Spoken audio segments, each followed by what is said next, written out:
And joining me right now is the one and only Patrick J. Buchanan, former GOP presidential candidate, former staffer for Presidents Reagan and Nixon, and author of a great new book. There it is on your TV screen, Nixon's White House Wars, the battles that made and broke a president and divided America forever. Always good to see you, my friend. Good to see you again, Steve. You are a living legend. Well, do you know that? I mean, you really are. You're a national treasure. You're a living legend. I mean, you are. National treasure. Wouldn't Jimmy Carter say that was Andy? I don't know what Jimmy Carter. I try to forget everything about Jimmy Carter. Right. I want to get to the book. Great book. Thank you. But there's a tie-in here, and I think it was very nice of Donald Trump to fire the FBI director, knowing that you're on your book tour, and you have a whole chapter on the Saturday Night Massacre.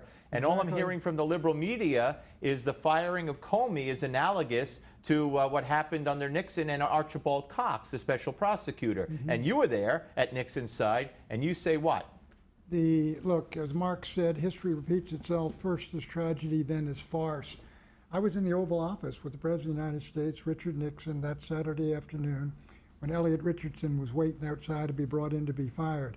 Nixon had just aided Israel in the Six-Day War. Kissinger was in Moscow. We had lost our vice president that month. And you had Archibald Cox was defying the president over a simple matter, whether he would accept summaries of the tapes, written summaries of the Watergate sections, or whether he wanted the actual tapes. Elliot Richardson was supposed to be aboard. I thought he was aboard the night before. And the next day he said, if Cox balks, I'm going to stay with him.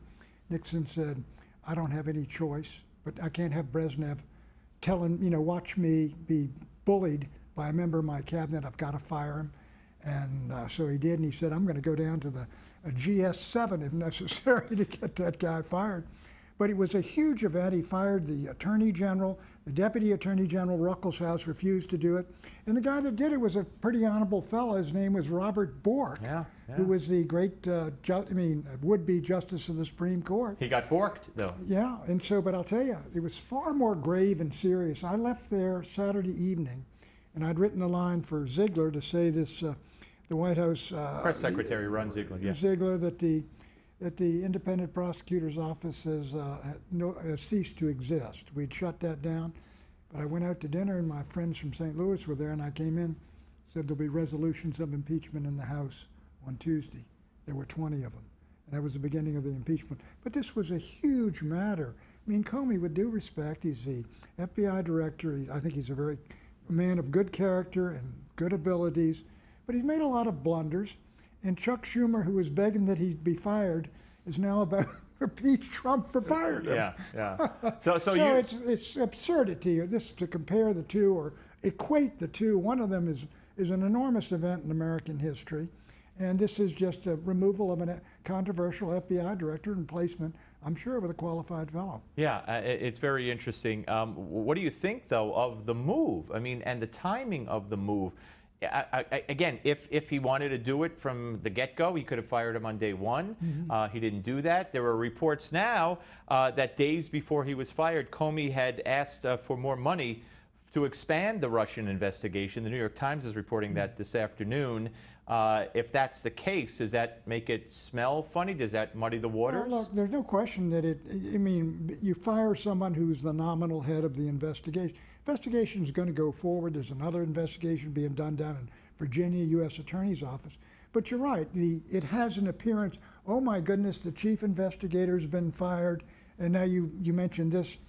I don't know what the motivation was. I don't think it was the fact of what Comey did to Hillary Clinton, because Trump seemed to be pretty much down with that during the campaign.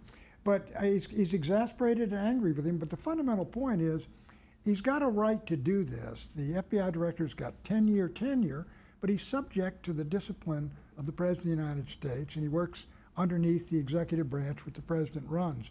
But I have not heard of this latest report. But if it is, I mean, it will stir up a lot of argument, and there'll be a lot of investigation on the Hill. So he has a right to do it, but it doesn't look good.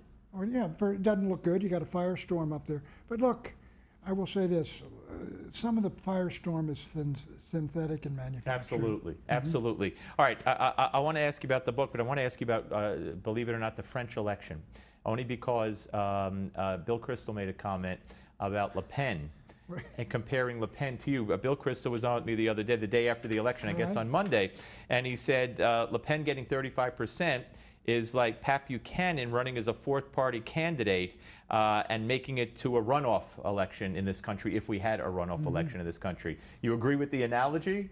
Does it bother you? No, well, I was a populist conservative and she's a populist over there. I don't think I'm exactly analogous. Mr. Kristol's had a problem with my candidacy before. He was not a member of the Buchanan Brigades. But no, I will say that the Le Pen thing's very important. You know, I don't agree with her. She's very much left on some issues and on social and cultural issues. But what she does represent is this tremendous wave in Europe. It's receded a bit, nationalism, ethno-nationalism, economic nationalism, patriotism, France first, which I think really represents the future. Now, I fought the EU and the NAFTA in the 90s, and we were beaten rather badly, Steve, but I do think now this movement is growing and growing, and one of the reasons it's not going to stop growing, it's going to come back, is the waves of mass immigration from the Middle East and from Africa. I mean, Africa's got 1 billion people now. It'll have 2 billion people at mid-century, have 4 billion at the end of the century. I mean, they're dying in the thousands in the Mediterranean now. They're coming to Europe and they haven't solved that problem, and some of them coming are terrorists. Yeah, absolutely. And so, that's I mean, it's not going to go away. That's what's driving it. Absolutely. All right, the book, Nixon's White House Wars.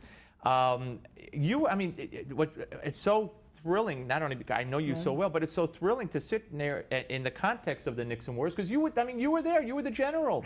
You urged Nixon to get rid of the tapes, didn't you? I urged Nixon to fire Archibald Cox and burn the tapes 10 days after the tapes were revealed. That was in July.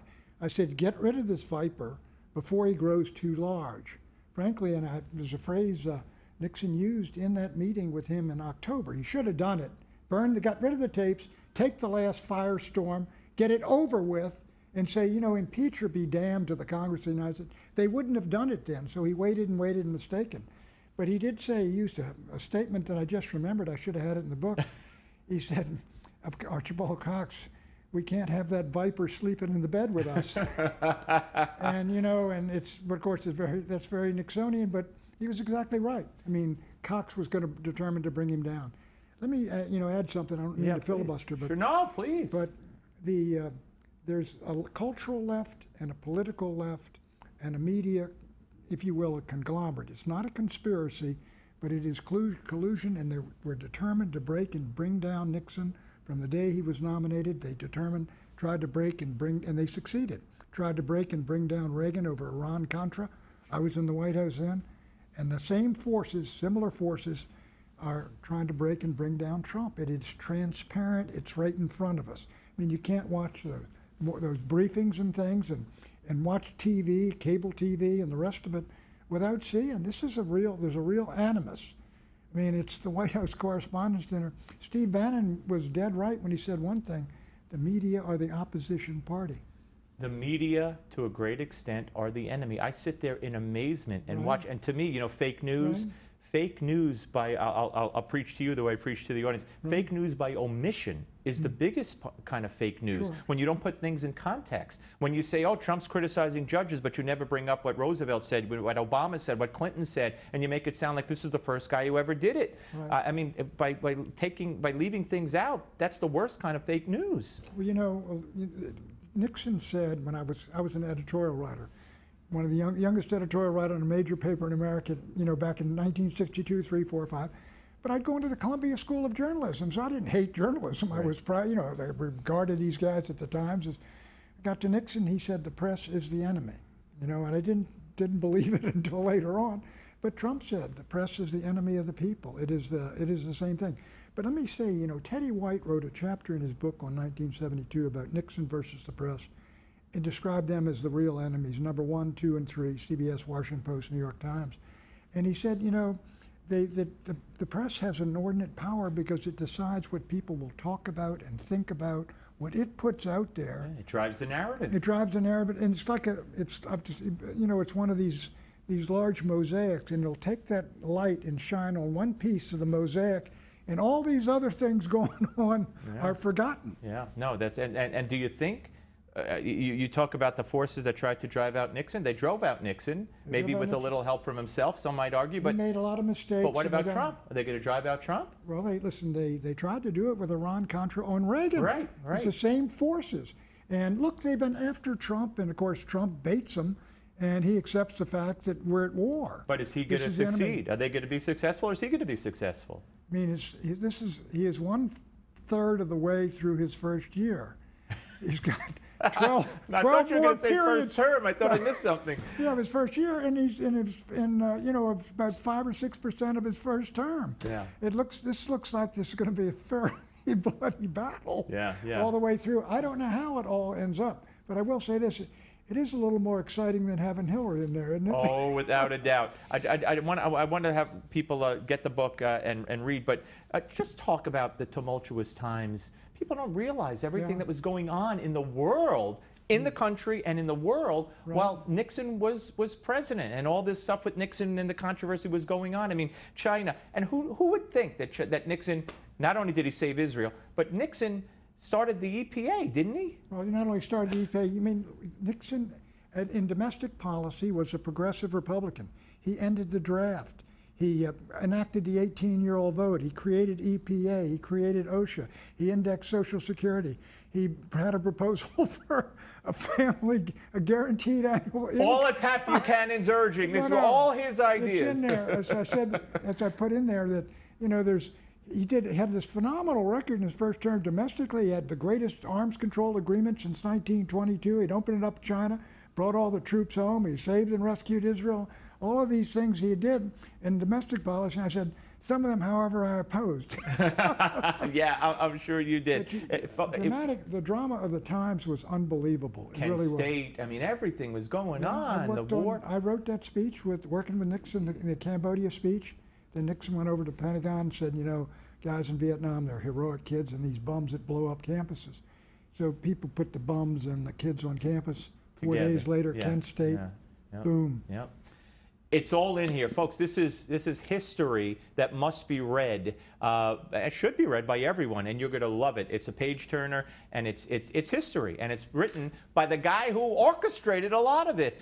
My memories of Richard Nixon. I mean, my best memories. When I used to cover the Yankees in the 80s, he'd be in the press box, George Steinbrenner's box, right next to the press box, all the time. And we almost got him on our sports talk show, almost, never worked out. He lived in Jersey, and it never worked out. He loved speech. He talked about it all the time. The story of Hunter Thompson was up in New Hampshire covering us, the famous character, and we got him a ride from the Nashua to Manchester Airport. And Thompson said all the way to the airport, he talked about football. He was a big sports guy. Yeah, 1968. Patrick J. Buchanan, you are Pleasure, a treasure and a legend. Thank you for coming on. You take it easy. All right, folks, pick up the book. Again, Nixon's White House Wars by Patrick J. Buchanan. Thanks for being out there, folks.